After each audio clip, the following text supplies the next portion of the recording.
Capítulo último. Noche. Nos encanta ir al cine, siempre nos ha gustado, pero esta noche tenemos un dilema. Hemos visto todas las películas de acción, que son las que más le gustan a Penny, así que tendremos que salir de nuestra zona de confort y probar algo distinto. Una comedia tal vez. Ojeo el periódico. ¿Qué te parece Antes de partir, con Jack Nicholson y Morgan Freeman? La exhiben en el Century. Penny frunce el ceño. Bueno, es la Navidad de 2007. Antes de partir es cualquier cosa menos una comedia. Es una película sobre la muerte. Dos hombres, Nicholson y Freeman, padecen un cáncer terminal y deciden pasar el resto de sus días haciendo todas las cosas divertidas y alocadas que siempre habían deseado hacer. Aprovechar el tiempo al máximo antes de estirar la pata. Al cabo de una hora, ya no hay risas. También hay muchos paralelismos extraños y inquietantes entre la película y mi vida. Para empezar, Nicholson siempre hace que me acuerde de Atrapado sin salida, que a su vez me recuerda a Casey, y esto me devuelve a mis tiempos en la Universidad de Oregon. Por otro lado, uno de los mayores deseos del personaje que interpreta Nicholson es ver el Himalaya, lo cual me transporta a Nepal. Pero lo más llamativo es que Nicholson contrata a un asistente personal, una especie de hijo adoptivo que se llama Matthew, e incluso se parece un poco a mi hijo. Usa la misma barba de candado desaliñada. Cuando termina la película y se encienden las luces, Ben y yo nos sentimos aliviados de levantarnos y volver a la luminosidad de la vida real. El cine es un nuevo coloso con 16 pantallas situado en el corazón de Cathedral City, justo a las afueras de Palm Springs. Últimamente pasamos casi todo el invierno allí para huir de las frías lluvias de Oregon. Al llegar al vestíbulo, esperando a que nuestros ojos se adapten, vemos dos rostros conocidos. Al principio no los reconocemos. Todavía tenemos a Nicholson y Freeman en la retina, pero esas caras son igual de conocidas y famosas. Ahora caemos. Son Bill y Warren. Bill Gates y Warren Buffett. Nos acercamos. No son lo que denominaríamos amigos íntimos, pero hemos coincidido en varias ocasiones en actos sociales y conferencias, y tenemos motivaciones e intereses comunes, amén de varios conocidos en común. Me alegro de verlos, digo. Entonces me ruborizo. ¿Realmente he dicho eso? ¿Es posible que todavía me sienta tímido e incómodo en presencia de las celebridades? Justamente estaba pensando en ustedes, dice uno de ellos. Nos damos la mano y hablamos sobre todo de Palm Springs. ¿No es maravilloso este lugar? ¿No es fantástico alejarse del frío?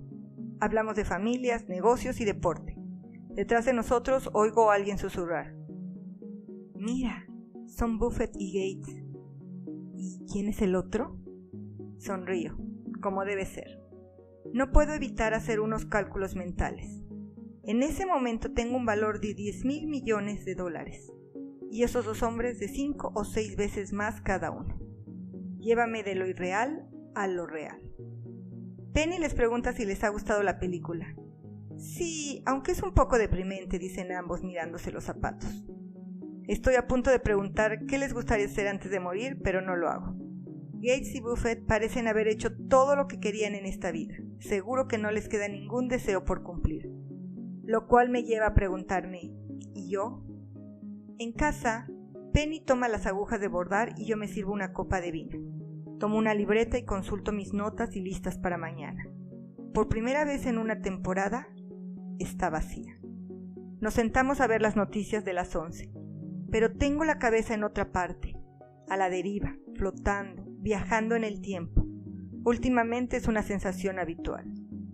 Soy propenso a pasar largos momentos del día recordando mi infancia. Por alguna razón pienso mucho en mi abuelo, Boone Knight. No tenía nada, menos que nada, y sin embargo consiguió apretarse el cinturón y ahorrar dinero para comprar un Model T nuevo, en el que llevó a su mujer y sus 5 hijos desde Winnebago, Minnesota, hasta Colorado, y después Oregon. Me contó que no se había molestado en sacar licencia, simplemente se fue. Cuando descendía por las montañas rocosas en aquel traqueteado trozo de lata, lo regañaba repetidamente. Hijo de puta! Le oí tantas veces aquella historia a mi abuelo y a mis tías, tíos y primos que tengo la sensación de haber estado allí. En cierto modo, lo estaba. Más tarde, Boone compró una camioneta y le encantaba subir a sus nietos en la parte trasera y llevarnos a la ciudad a hacer recados. Por el camino siempre paraba en Sutherland Bakery y nos compraba una docena de rosquillas glaseadas para cada uno. Me basta con mirar al cielo azul o al techo blanco para verme a mí mismo con los pies descalzos colgando de la plataforma de la camioneta, sintiendo el viento fresco en el rostro y lamiendo el azúcar de una rosquilla caliente. ¿Habría sido capaz de arriesgar tanto, de ser tan atrevido, de caminar por el filo del mundo empresarial entre la seguridad y la catástrofe, sin los tempranos cimientos de esa sensación, ese gozo de seguridad y alegría? No lo creo.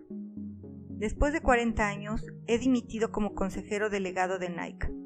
Creo que dejo la empresa en buenas manos y confío en buena forma. Las ventas en 2006 fueron de $16,000 millones. Las de Adidas de $10,000 millones. Pero, ¿quién lleva la cuenta? Nuestro calzado y ropa están en 5,000 tiendas de todo el mundo y contamos con 10,000 empleados. Solo nuestra fábrica de Shanghái tiene 700 trabajadores. Y China, nuestro segundo mercado más importante, es ahora nuestro mayor productor de tenis. Supongo que ese viaje en 1980 compensó. Los 5,000 empleados de la central de Beaverton se alojan en un idílico campus universitario con 80 hectáreas de bosques y ondulantes riachuelos y salpicadas de pristinos campos de juegos. Los edificios llevan el nombre de los hombres y mujeres que nos han dado más que su nombre y sus patrocinios. Joan Benoit, Samuelson, Ken Jeffrey, Mia Hamm, Tiger Woods, Dan Fouts, Jerry Rice, Steve Prefontaine. Han conformado nuestra identidad. Como presidente, sigo yendo a la oficina casi a diario. Cuando contemplo los edificios, no es eso lo que veo, sino templos. Todo edificio puede ser un templo si quieres. Pienso a menudo en ese viaje crucial que hice cuando tenía 24 años. Me imagino en lo alto de Atenas, contemplando el Partenón, y siempre percibo el tiempo plegándose sobre sí mismo. En medio de los edificios del campus, en los caminos, hay pancartas enormes, fotos de los superdeportistas, las leyendas, los gigantes y los titanes que han convertido Nike en algo más que una marca. Jordan, Kobe, Tiger. De nuevo, no puedo evitar pensar en mi viaje por todo el mundo. El río Jordán, la mística Kobe en Japón, esa primera reunión en Otnizuka implorando a los directivos el derecho a vender Tiger. ¿Será coincidencia? Pienso en las innumerables oficinas de Nike repartidas por todo el mundo. En cada una de ellas, sea cual sea el país, el teléfono termina en 6453, que deletrea Nike en el teclado, pero por puro azar. De izquierda a derecha también es el mejor tiempo de pre en una milla, 3.54. Digo por puro azar, pero lo es. Puedo pensar que algunas coincidencias son algo más. ¿Se me puede perdonar el hecho de creer o esperar que el universo ha estado animándome, dándome aliento, o simplemente jugando conmigo? Es posible que no sea más que una casualidad geográfica que los zapatos más antiguos jamás descubiertos sean unas sandalias con 9,000 años de antigüedad, descubiertas en una cueva de Oregón. ¿Es irrelevante que fueran descubiertas en 1938, el año en que nací?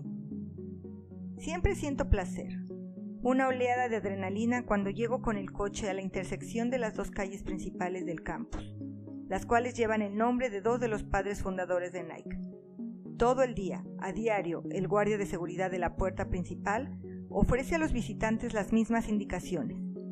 Debe tomar Bowerman Drive hasta Del Highway.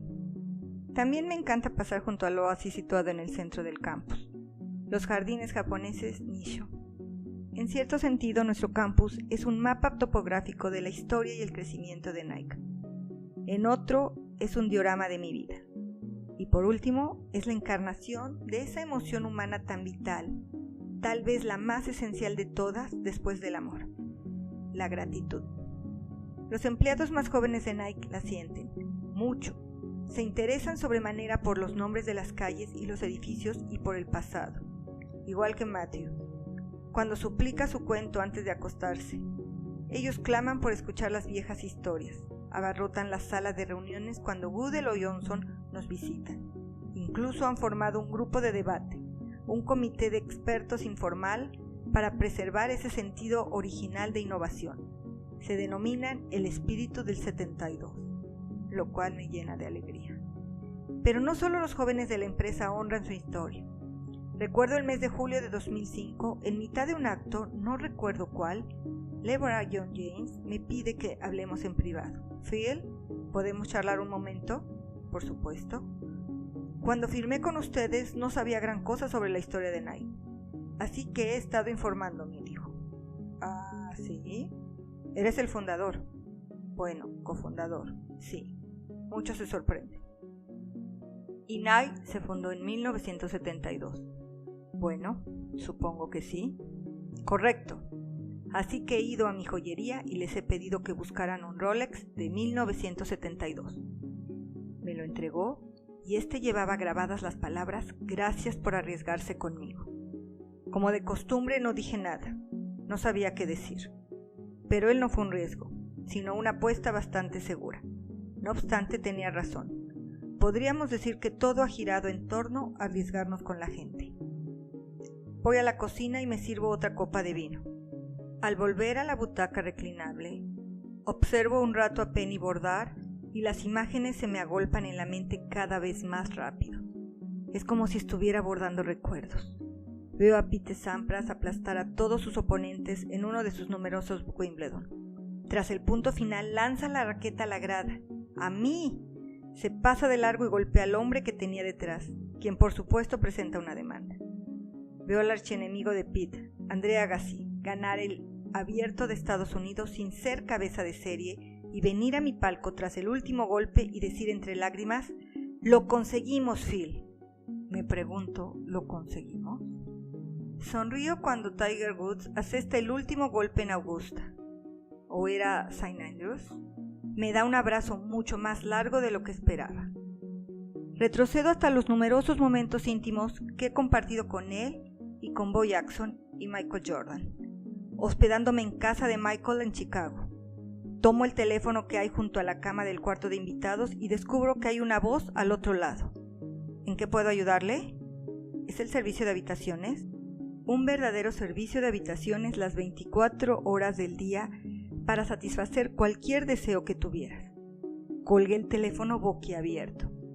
Son todos como hijos y hermanos, familia. Nada más y nada menos. Cuando murió Earl, el padre de Tiger, en la iglesia de Kansas cabían menos de 100 personas, y tuve el honor de ser incluido entre los asistentes. Cuando el padre de Jordan fue asesinado, fui a Carolina del Norte para asistir al funeral y descubrí asombrado que me habían reservado un asiento en primera fila, lo cual me lleva por supuesto a Matthew. Pienso en su larga y difícil búsqueda de respuestas e identidad, de su padre. Me sentí identificado con su búsqueda, pese a que él no tenía mi suerte o mi capacidad de concentración, tampoco mi inseguridad. Quizás si hubiera sido un poco más inseguro.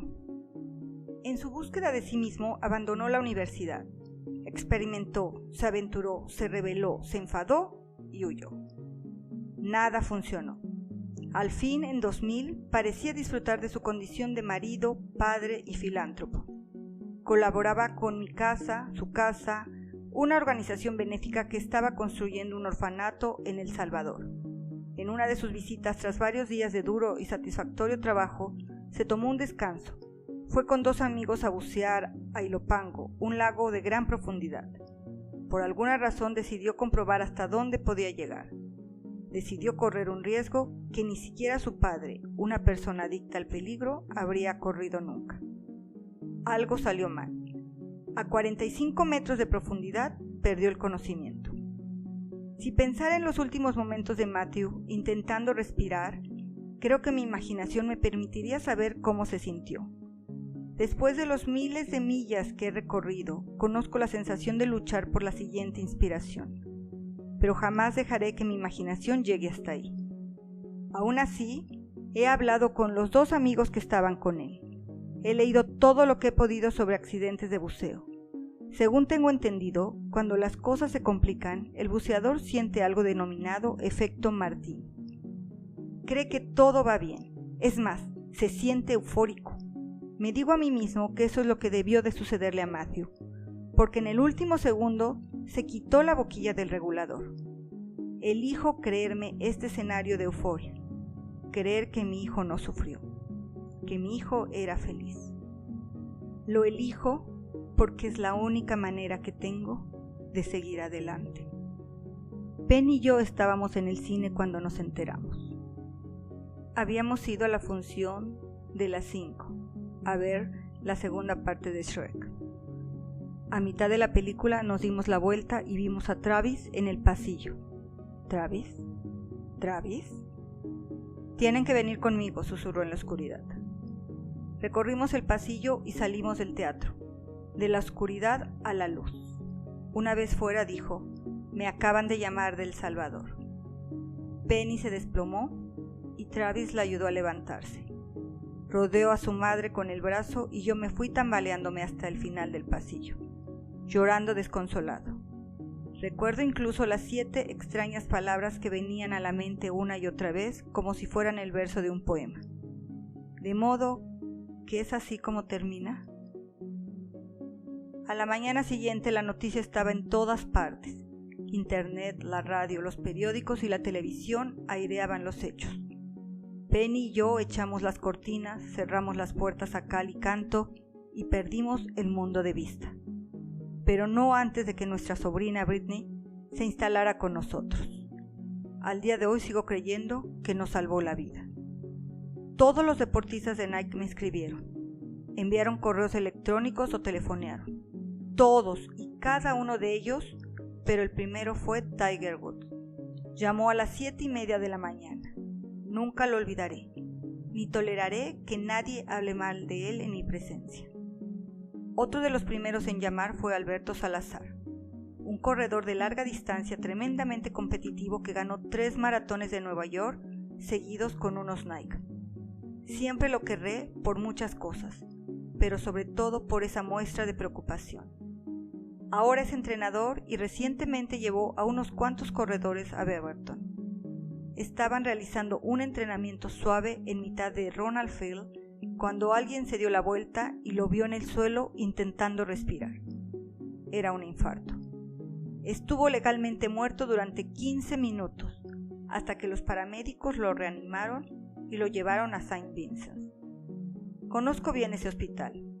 Allí nació mi hijo Travis y murió mi madre, 27 años después que mi padre, a quien en sus últimos 6 meses de vida me llevé a hacer un largo viaje para enterrar la eterna pregunta de si se sentía orgulloso de mí y demostrarle que yo lo estaba de él.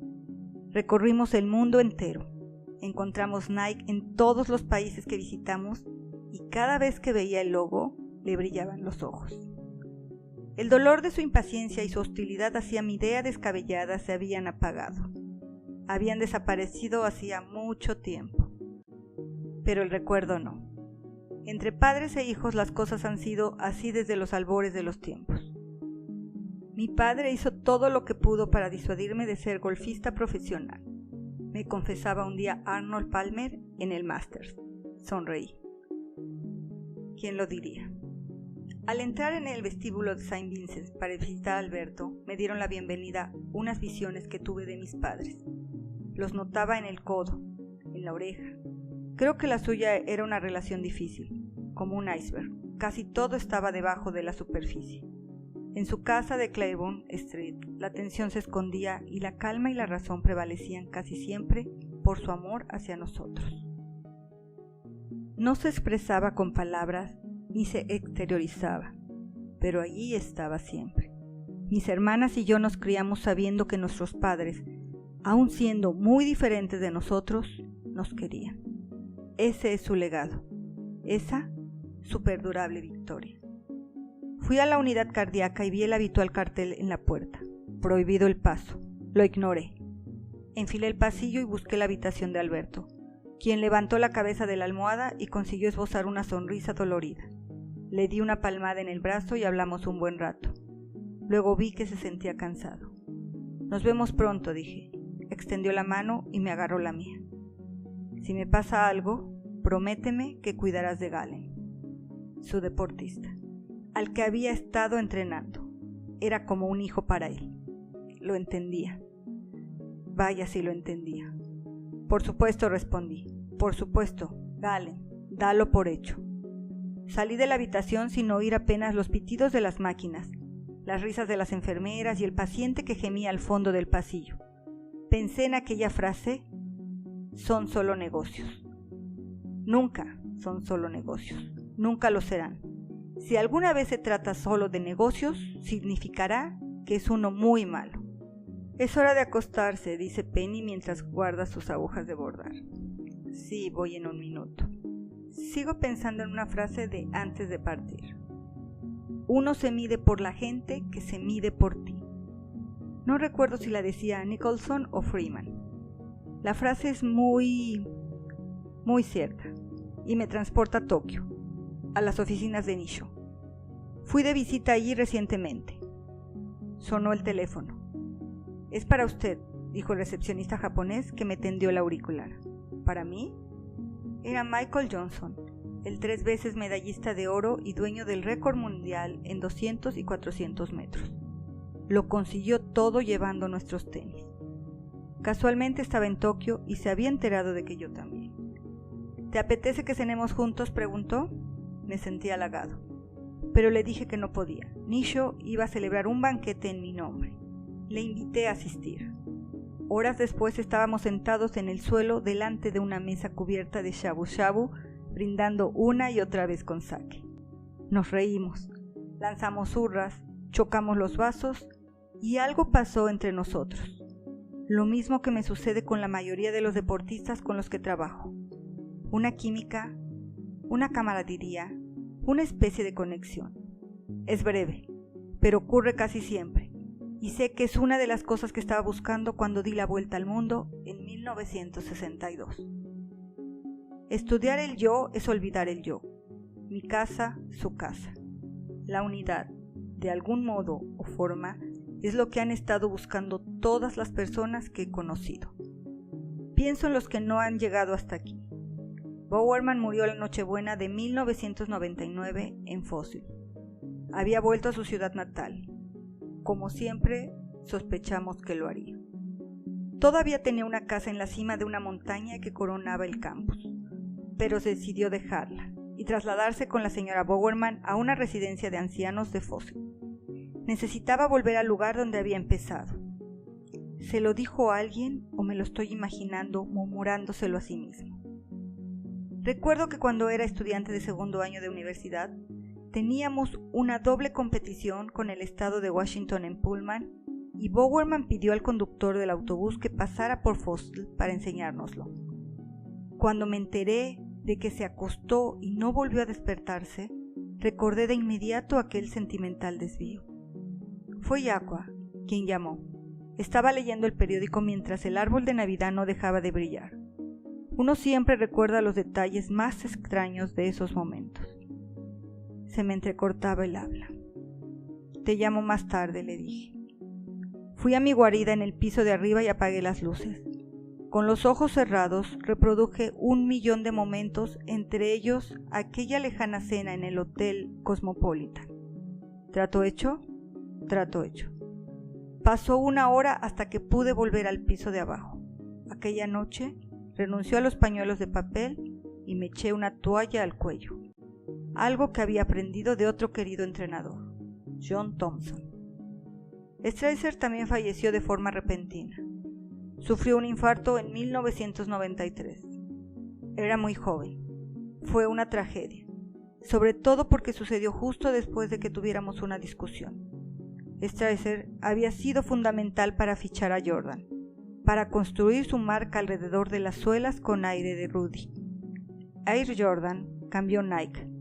Nos llevó al siguiente nivel y al siguiente, pero también cambió Strasser. Creía que ya no debía acatar las órdenes de nadie, incluidas las mías, sobre todo las mías. Tuvimos demasiados enfrentamientos y terminó yéndose. Tal vez no habría pasado nada si solo se hubiera marchado, pero empezó a trabajar para Adidas. Fue una traición intolerable. Nunca le perdoné. Aunque recientemente con gran alegría y orgullo contraté a su hija Avery. Tiene 22 años. Trabaja en acontecimientos especiales y me dicen que está progresando. Es una bendición ver su nombre en el directorio de la empresa. Me habría gustado que Strasser y yo solucionáramos las cosas antes de su muerte, pero no sé si habría sido posible. Ambos éramos competidores natos y se nos daba mal perdonar. Para los dos, la traición era una kriptonita ultrapotente. Tuve la misma sensación de traición cuando Nike se vio atacada por las condiciones de nuestras fábricas en el extranjero. La tan cacareada controversia por los talleres clandestinos. Cuando los periodistas decían que una fábrica no era aceptable, nunca mencionaban que era mucho mejor que cuando llegamos, ni mencionaban lo mucho que habíamos trabajado con nuestros socios para mejorar las condiciones y que fuera más segura y limpia. Nunca decían que no eran nuestras, que solo éramos arrendatarios, uno de tantos. Simplemente buscaban hasta que encontraban un trabajador con quejas sobre las condiciones y lo utilizaban para vilipendiarnos, solo a nosotros, sabiendo que nuestro nombre generaría más publicidad. Por supuesto, mi manera de gestionar la crisis no hizo sino empeorar las cosas. Enfadado y herido, a menudo reaccionaba con condescendencia, petulancia e ira. En cierto modo sabía que mi reacción era tóxica y contraproducente, pero no podía evitarlo.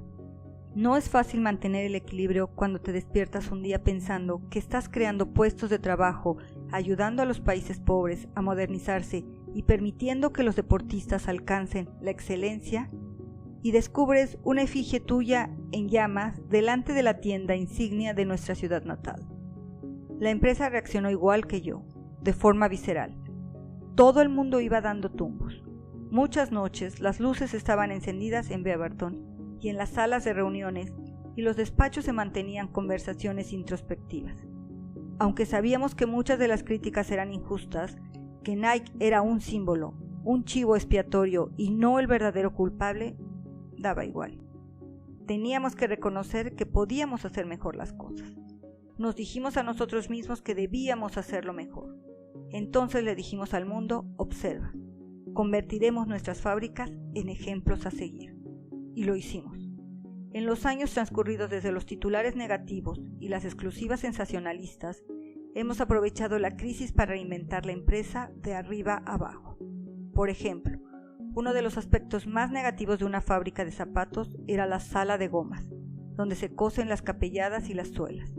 El humo resulta asfixiante y tóxico y provoca cáncer. Así que inventamos un agente unificador compuesto de agua que no desprende humo, y gracias a esto conseguimos eliminar el 97% de los carcinógenos del aire. Luego ofrecimos ese invento a la competencia o a quien lo quisiera. Lo quisieron todos. Casi todos lo utilizan en la actualidad. Es uno de los muchos ejemplos. Hemos pasado de tener como objetivo el ser reformadores a convertirnos en un actor dominante en el movimiento de reforma de la industria. Hoy en día, las fábricas que se encargan de nuestros productos figuran entre las mejores del mundo. Una autoridad de Naciones Unidas así lo decía recientemente. Nike es el estándar con el que evaluamos a todas las fábricas textiles. De la crisis de los talleres clandestinos surgió también Gear Effect, una enorme iniciativa de Nike para romper los ciclos generacionales de pobreza en las zonas más desfavorecidas del mundo. Junto con Naciones Unidas y otros socios empresariales y gubernamentales, Gear Effect está invirtiendo millones de dólares en una campaña global inteligente y dura para educar, conectar y potenciar a las niñas. Los economistas y los sociólogos, por no hablar de nuestro corazón, nos dicen que en muchas sociedades las niñas son el sector demográfico más vulnerable y vital en el plano económico. Por tanto, ayudarlas nos ayuda a todos, ya sea luchando por acabar con el matrimonio infantil en Etiopía, creando espacios seguros para las adolescentes de Nigeria, o lanzando una revista y un programa de radio con mensajes potentes e inspiradores para los jóvenes de Ruanda. Gear Effect está transformando millones de vidas, y los mejores días de la semana, el mes y el año para mí son aquellos en que recibo informes optimistas desde la primera línea del frente. Haría cualquier cosa por volver atrás y cambiar muchas decisiones, lo cual podría haber evitado o no la crisis de los talleres clandestinos, pero no puedo negar que dicha crisis desembocó en un cambio milagroso, tanto dentro como fuera de Nike. Debo sentirme agradecido por ello.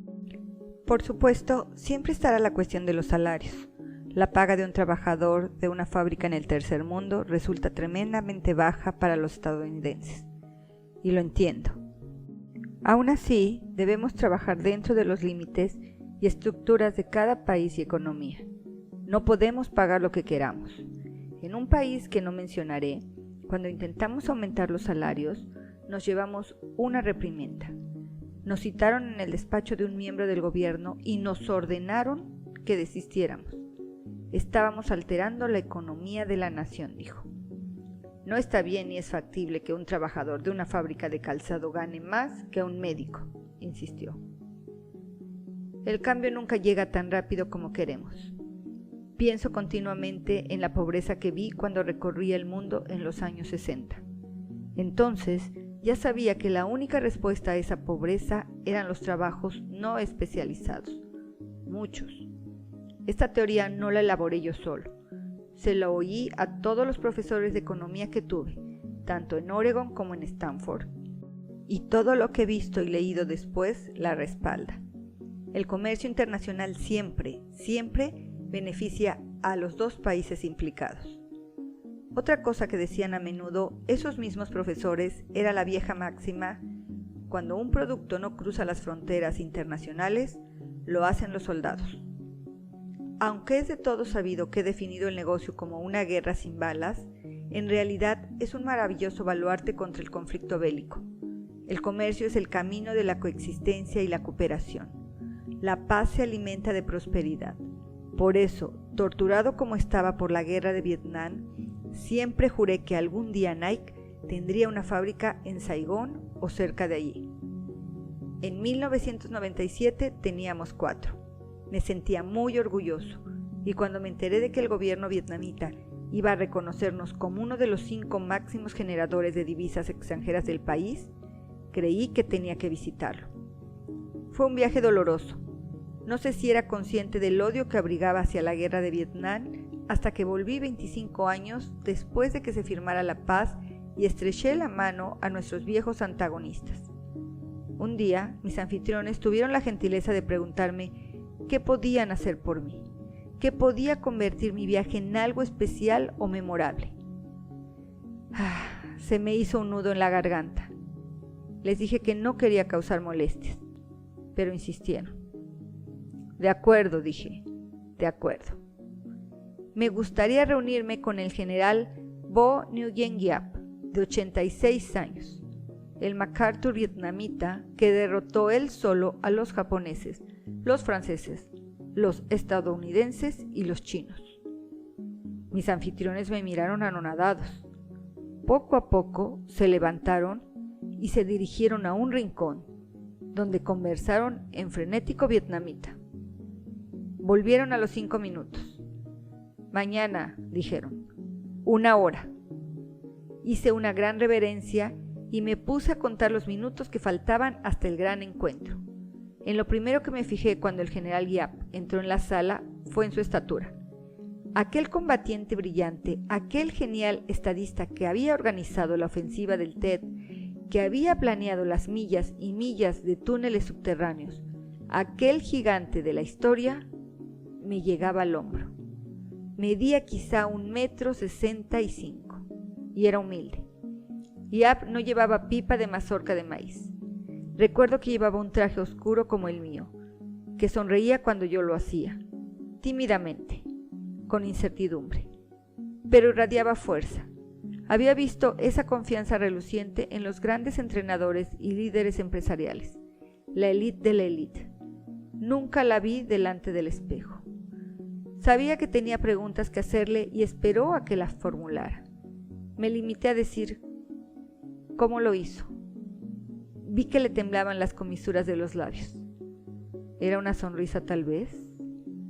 Pensó y pensó. Era un profesor de la jungla, respondió. Pensar en Asia siempre me recordaba a Nisho. ¿Dónde estaríamos sin Nisho y sin Masuro Hayami, su antiguo consejero delegado? Llegué a conocerlo bien cuando Nike salió a bolsa. No podíamos evitar estrechar lazos. Yo era su cliente más rentable y su alumno más ávido, y él era quizá el hombre más sabio que había conocido. A diferencia de muchos sabios, su sabiduría le procuraba una gran sensación de paz, y yo me alimentaba de ella. En los años 80, siempre que iba a Tokio, Hayami me invitaba a pasar el fin de semana en su casa de la playa, situada cerca de Atami, la Riviera japonesa. Salíamos de Tokio a última hora del viernes en tren y tomábamos un coñac por el camino. Una hora después estábamos en la península de Izu, donde hacíamos un alto en un maravilloso restaurante para cenar. A la mañana siguiente jugábamos al golf y el sábado por la noche celebrábamos una barbacoa de estilo japonés en su patio. Resolvíamos todos los problemas del mundo, o yo le contaba los míos y él los solucionaba. En uno de mis viajes terminamos la velada en el jacuzzi de Hayami. Recuerdo por encima del agua espumosa el sonido del lejano océano lamiendo la orilla. Recuerdo el olor del viento entre los árboles, miles y miles de árboles de la costa, docenas de especies que no se encuentran en los bosques de Oregón. Recuerdo a los cuervos de la jungla graznando en la distancia mientras hablábamos de lo infinito y luego de lo finito. Me quejé de mi negocio. Incluso después de cotizar en bolsa, seguía teniendo muchos problemas. Tenemos muchas oportunidades, pero nos está costando una barbaridad contratar a directores que puedan aprovecharlas. Probamos gente de fuera, pero no funciona, porque nuestra cultura es muy diferente. El señor Hayami asintió. ¿Ve esos bambúes de ahí arriba?, preguntó. Sí. El año que viene, cuando venga, habrán crecido 30 centímetros.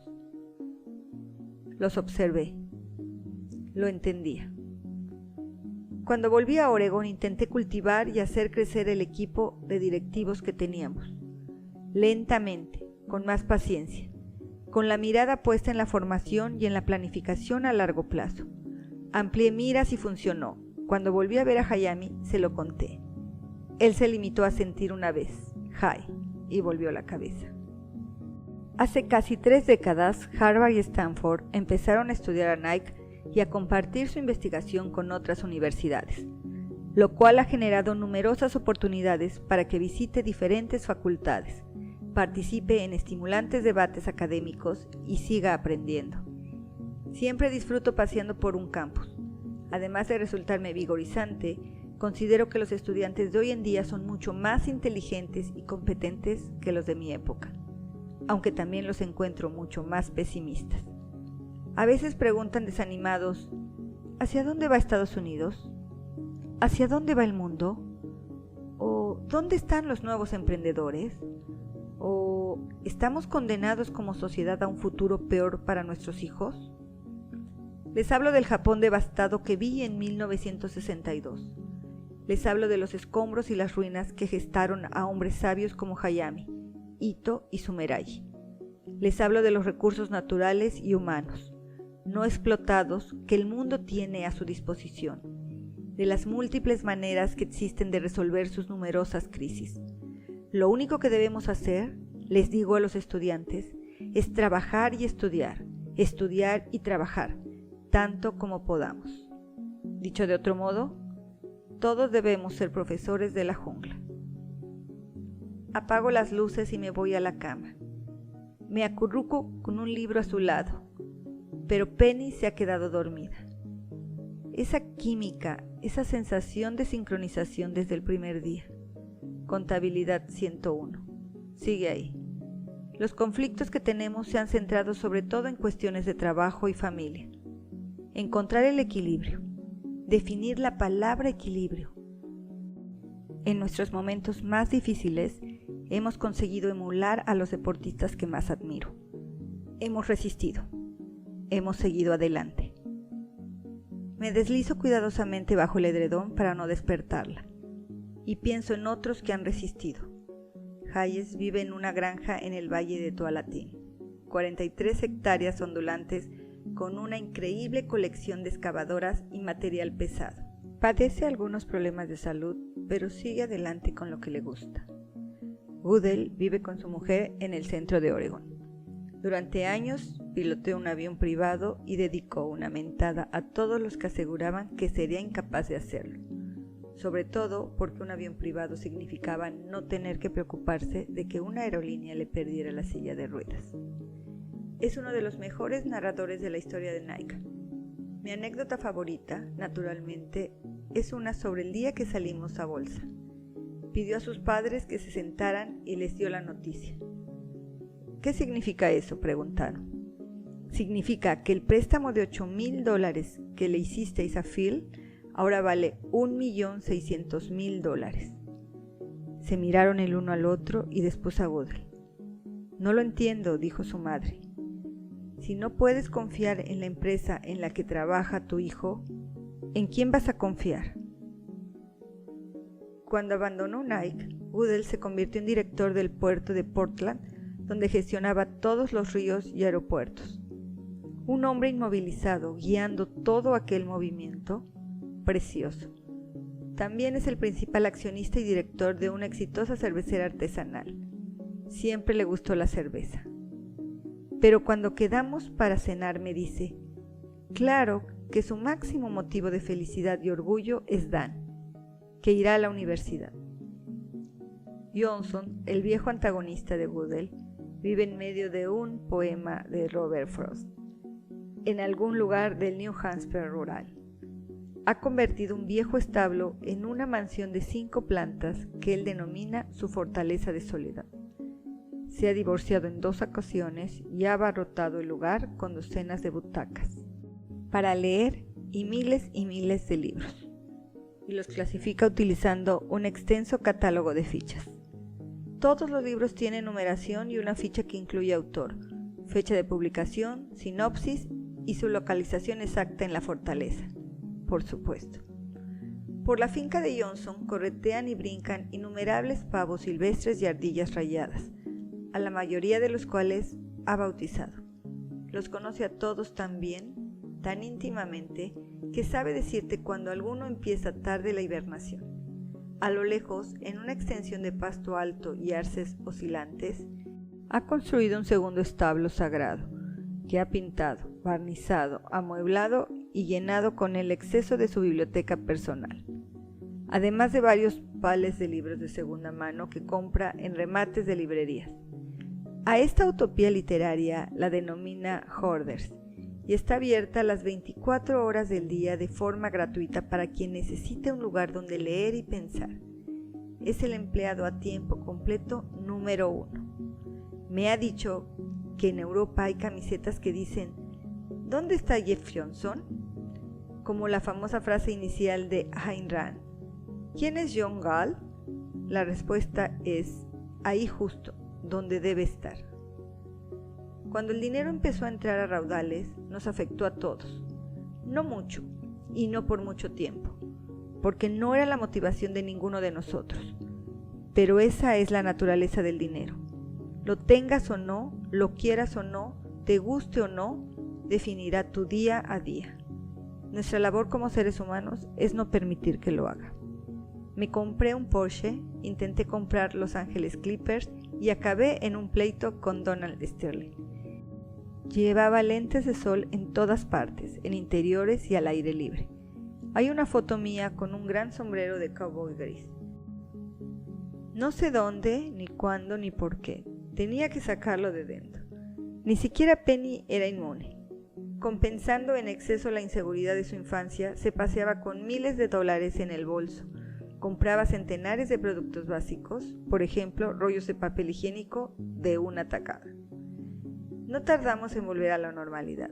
Ahora, en la medida en que ambos pensamos en el dinero, centramos nuestros esfuerzos en varias causas.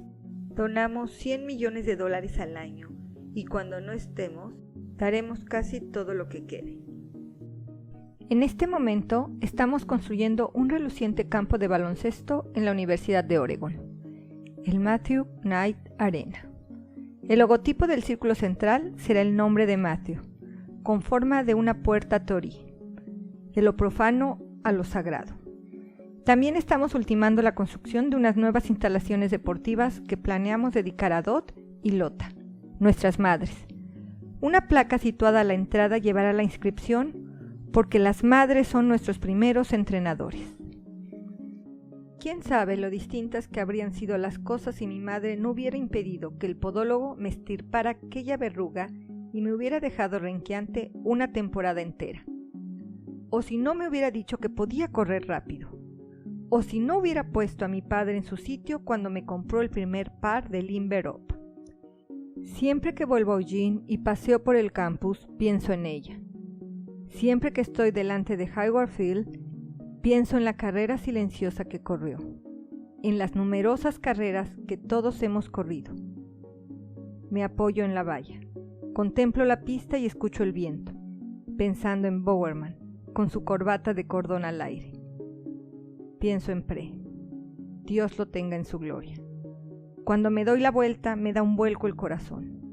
Al otro lado se encuentra la Escuela de Derecho William Knight. Es un edificio de aspecto muy serio. Nadie se hace el tonto allí. No puedo dormir. No puedo parar de pensar en esa maldita película antes de partir. Tumbado en la oscuridad me pregunto una y otra vez, ¿qué hay en tu lista de deseos? Pirámides, hecho. Himalaya, hecho. Ganges, hecho. Entonces, ¿nada? Pienso en las pocas cosas que quiero hacer. Ayudar a un par de universidades a cambiar el mundo. Colaborar en la búsqueda de una cura para el cáncer. Aparte de eso, no son tantas las cosas que quiero hacer como las que quiero decir. Y tal vez no decir. Estaría bien contar la historia de Naika. Todos los demás lo han hecho, o lo han intentado, pero con suerte siempre exponen la mitad de lo que aconteció y el espíritu está totalmente ausente, o a la inversa. Podría empezar la historia o terminarla con los remordimientos, los centenares o tal vez miles de malas decisiones. Yo soy quien dijo que Magic Johnson era un jugador sin posición que nunca llegará a la NBA. Yo soy quien afirmó que Ryan Leaf era mejor quarterback de la NFL que Peyton Manning. Es fácil reírse de esas equivocaciones. Otras son más profundas. No haber llamado a Hiraku Iwano cuando se fue, no renovar a Bo Jackson en 1996, a Joe Paterno, no ser un director lo bastante bueno para evitar los despidos. 3 veces en 10 años. Un total de 1,500 personas. Todavía me persigue. Evidentemente, por encima de todo, me arrepiento de no haber pasado más tiempo con mis hijos. Si lo hubiera hecho, tal vez habría resuelto el código encriptado de Matthew Knight. Y aún así, sé que estos chocan con otros remordimientos secretos, que no puedo empezar otra vez. Dios, cómo me gustaría revivirlo todo. A falta de eso, me gustaría compartir la experiencia, los altibajos, para que algún joven que en algún lugar esté pasando por las mismas tribulaciones pueda sentirse inspirado o reconfortado, o reciba una advertencia. Algún joven emprendedor, quizá algún deportista, pintor o novelista podría continuar. Es el mismo impulso, el mismo sueño. Sería bonito ayudarles a evitar el desaliento. Les diría que pulsaran el botón de pausa y pensaran largo y tendido cómo quieren pasar el tiempo y con quién durante los próximos 40 años. Diría a los hombres y las mujeres de 25 años que no se conformaran con un trabajo o una profesión, que buscaran algo que les llame, aunque no sepas lo que significa eso, búscalo. Si sigues tu llamada, la fatiga será más fácil de soportar, las decepciones serán combustible y los momentos álgidos serán lo mejor que hayas sentido nunca. Me gustaría advertir a los mejores, a los iconoclastas, a los innovadores, a los rebeldes que siempre llevarán una diana en la espalda. Cuanto mejores sean, más grande será la diana. No es la opinión de un hombre, es la ley de la naturaleza. Me gustaría recordarles que Estados Unidos no es el Shangri-La empresarial que la gente cree. El libre comercio siempre irrita a los troles que viven para bloquear, para frustrar, para decir no, lo siento, no. Y siempre ha sido así. Los emprendedores siempre han luchado en inferioridad de condiciones. Siempre han combatido cuesta arriba y la cuesta nunca ha sido más pronunciada. Estados Unidos está volviéndose menos emprendedor y no a la inversa. Recientemente, un estudio de la Escuela de Negocios de Harvard clasificaba a todos los países del mundo según su espíritu emprendedor. Estados Unidos quedó por detrás de Perú. ¿Y los que alientan a los emprendedores a no rendirse nunca? Charlatanes. A veces hay que rendirse. A veces hay que saber cuándo hacerlo e intentar otra cosa. Eso es una genialidad. Rendirse no significa parar. Nunca pares. La suerte desempeña un papel fundamental. Sí, me gustaría reconocer públicamente el poder de la suerte. Los deportistas la tienen, los poetas la tienen y las empresas la tienen. Trabajar duro es esencial. Un buen equipo es esencial. El cerebro y la determinación son de un valor incalculable. Pero la suerte puede decidir el resultado. Algunos quizá no lo llamarían suerte. Quizá lo llamarían Tao, Logos, Dharma, o Espíritu, o Dios. Digámoslo así, cuanto más duro trabajes, mejor será tu Tao. Y puesto que nadie ha definido adecuadamente el Tao, intento ir regularmente a misa. Yo les diría, ten fe en ti mismo, pero también ten fe en la fe. No como la definen los demás, sino como la definas tú en tu corazón. ¿En qué formato quiero decir todo esto? ¿Unas memorias? No, unas memorias no. No me imagino cómo podría encajarlo todo en una narración unificada. Una novela a lo mejor, o un discurso, o una serie de discursos, quizás solo una carta a mis nietos. Contemplo la oscuridad. ¿Es posible que todavía quede algo en mi lista de deseos? Otra idea descabellada.